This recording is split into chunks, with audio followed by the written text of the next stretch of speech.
Friends, આજે બેસનમાંથી બનતો તીખી બુંદીનો છેવડાની રેસીપી લઈને આવી છું.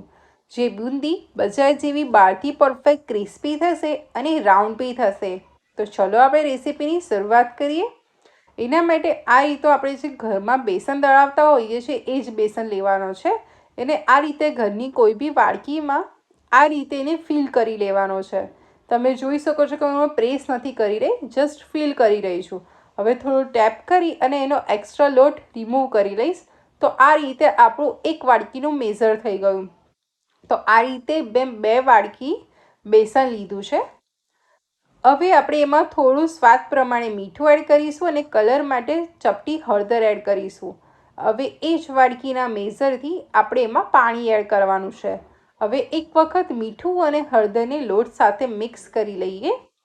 ત્યારબાદ એમાં થોડું પાણી એડ કરતા જઈશું અને એને વિસ્ક કરતા જઈશું. જો તમે બહુ પાણી એડ કરી અને બેટર પતલું થઈ જશે તો બુંદી તમારી પરફેક્ટ રાઉન્ડ બી નહીં થાય અને ક્રિસ્પી બી નહીં થાય. બેટર જો તમારું જાડું રહી જશે તો બુંદી જારામાંથી પડશે જ નહીં.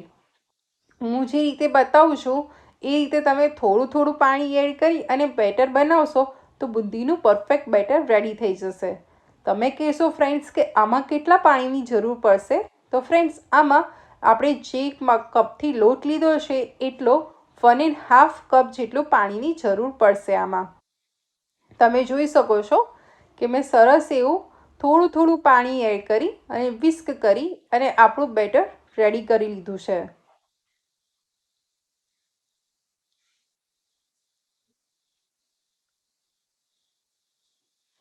હવે ફ્રેન્ડ્સ કહેશો તમે કે બેટર કેવી રીતે ચેક કરવું? તો આ રીતે હું તમને બતાવું કે બેટર પરફેક્ટ છે કે નહીં એ કેવી રીતે ચેક કરશું.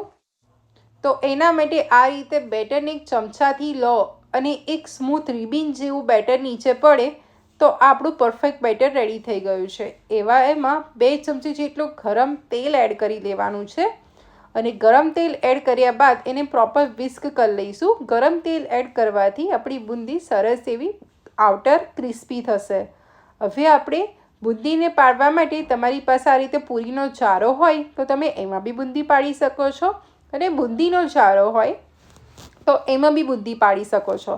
હું અત્યારે બુંદીના જારામાં પાડી રહી છું. જે આપણે તેલ છે એનાથી થોડાક ડિસ્ટન્સમાં રાખી અને આ રીતે એના ઉપર બેટર પોર કરીશ અને એને જારાને સહેજ બી હલાવીશ નહીં, એને એક જ સ્ટેજ પર રાખીશ. મેં જારો અત્યારે તેલથી થોડુંક જ ઊંચો રાખ્યો છે કે જેથી પરફેક્ટ એ બુંદી રાઉન્ડ પડી શકે. જો જારાને તમે બહુ ઊંચો કરી દેશો તો બુંદી પરફેક્ટ રાઉન્ડ નહીં આવે, એ આગળથી પોઇન્ટેડ પડશે. અને બહુ નીચો કરી દેશો તો બી એ બુંદી પરફેક્ટ રાઉન્ડ નહીં આવે. એને આ રીતે હાઈટ પર રાખી થોડું બેટર એડ કરી અને આ રીતે આપણે બુંદી પડવા દેવાની છે. બુંદીને પાડતી વખતે જારાને સહેજ બી શેક નથી કરવાનો. જ્યારે બી બુંદી પાડીએ ત્યારે એને હાઈ ફ્લેમ પર બુંદી પાડવાની અને બુંદી આ રીતે પરફેક્ટ પડી જાય ત્યારબાદ લો ફ્લેમ કરી અને એને 2 થી 3 મિનિટ સરસ એને તળવા દેવાની છે. ફ્રેન્ડ્સ, 2 થી 3 મિનિટ બાદ બુંદી સરસ એવી આપણી લાઇટ બ્રાઉન કલરની થાય એટલે કે પરફેક્ટ ક્રિસ્પી થઈ જાય ત્યારબાદ જ એને તેલ ડ્રોપ આઉટ કરી અને સાઈડ કરી લઈશું. તો ફ્રેન્ડ્સ, 2 થી 3 મિનિટ બાદ આપણી બુંદી સરસ એવી લાઇટ બ્રાઉન કલરની રેડી થઈ ગઈ છે. એટલે હું જારાના મદદથી તેલ ડ્રોપ આઉટ કરી અને એને સાઈડ કરી લઈશ.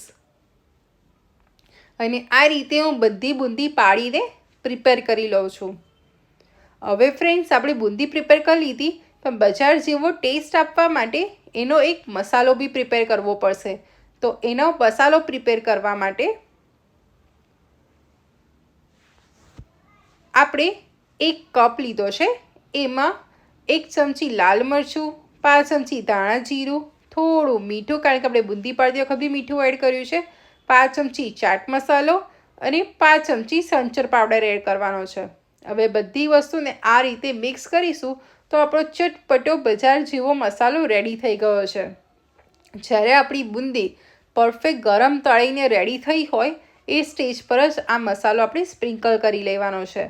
આ રીતે આપણો મસાલો ઇવન સ્પ્રિંકલ કરી અને હાથના મદદથી આપણે મસાલાને બુંદી પર પ્રોપર કોટ થાય ત્યાં સુધી એને મિક્સ કરવાનો છે. હવે ચેવડો બનાવવા માટે એમાં થોડા તળેલા સિંગદાણા એડ કરીશું અને થોડો તળેલો લીમડો એડ કરીશું અને એને બી આ રીતે બુંદી સાથે પરફેક્ટ મિક્સ કરી લઈશું. તો ફ્રેન્ડ્સ, બજારમાં મળે એવો ક્રિસ્પી તીખી બુંદીનો ચેવડો રેડી થઈ ગયો છે, જેને તમે એરટાઇટ કન્ટેનરમાં 15 દિવસ સુધી સ્ટોર કરી શકો છો. તો આ રેસીપી ઘરે જરૂરથી ટ્રાય કરજો અને કેવી બની મને કોમેન્ટમાં જણાવજો. Good bye.